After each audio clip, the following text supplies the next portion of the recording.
اب یہاں وہ قانون پھر آ رہا ہے جو اس سے پہلے سورہ انعام میں ہم پڑھ چکے ہیں۔ انبیاء اور رسل کے ضمن میں یہ اہم قانون ہے کہ جب بھی اللہ تعالیٰ کسی رسول کو بھیجتا تھا کسی قوم کی طرف تو اس قوم کو کچھ سختیوں میں، کچھ مصیبتوں میں، کچھ تکلیفوں میں مبتلا کرتا تھا، تاکہ عیش میں جو ہوتا ہے وہ بمشکل سننے کے لیے آمادہ ہوتا ہے، کوئی حق بات ہے۔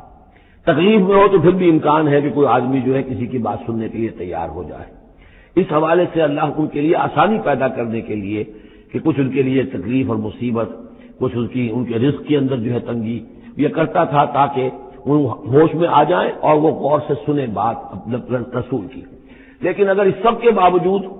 وہ پھر بھی نہیں مانتے تھے، نہیں سنتے تھے، تو اس کے بعد پھر یہ کہ ان پر اللہ تعالیٰ الٹا اپنی نعمتوں کے خزانے کھول دیتا تھا کہ اب کر لو ایس جتنے کر دیں۔ اب آخری بربادی جو آنی ہے،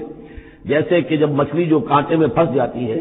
تو پھر وہ شکاری جو ہے وہ چھوڑتا ہے ڈور کو، ڈھیل دیتا، اب جاؤ جہاں تک جانا ہے،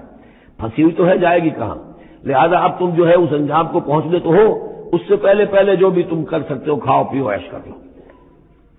وما ارسلنا من قرية فی قرية من نبی، اور ہم نے نہیں بھیجا کسی بھی بستی میں کسی نبی کو الا اخذنا اہلها،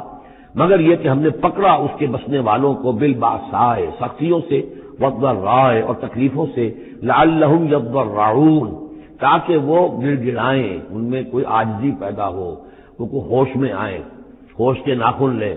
ثم بدلنا مکان السیئۃ الحسنہ، پھر ہم نے جب وہ اڑے رہے اس کے باوجود، پھر ہم نے اس برائی کی جگہ پر بھی بھلائی بدل دی۔ اب کھاؤ پیو، خزانے کھول دیے ہم نے تم پر، حتی عفوا، یہاں تک کہ وہ خوب بڑھ گئے، بڑھوتری ہو رہی ہے، ترقی ہو رہی ہے۔ وقالوا، اور انہوں نے کہا قد مس آباءنا الضراء والسراء، ہمارے آباء و اجداد پر سختیاں آئی تھیں، ہاں آیا تھا ایک دور ہم پر سختی کا، اب تو ایش ہی ایش ہیں، کھلے ہیں۔ فاخذناہم بغتۃ، پھر ہم نے ان کو پکڑا اچانک، وہم لا یشعرون، اور انہیں اس کا شعور بھی نہیں تھا کہ اب اچانک وہ پکڑ آنے والی ہے۔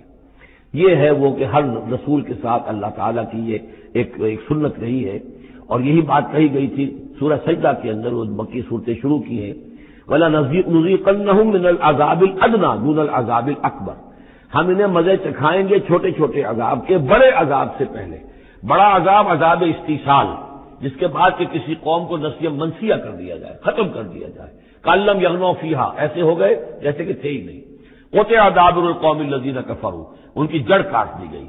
لا یُرَىٰ إِلَّا مَسَاکِنُهُمْ، اب ان کے مسکن نظر آ رہے ہیں، محل نظر آ رہے ہیں، ان میں بسنے والا کوئی باقی نہیں رہا۔ یہ جو تعبیرات ہوتی ہیں یہ ہے عذاب الاکبر، لیکن اس عذاب الاکبر سے پہلے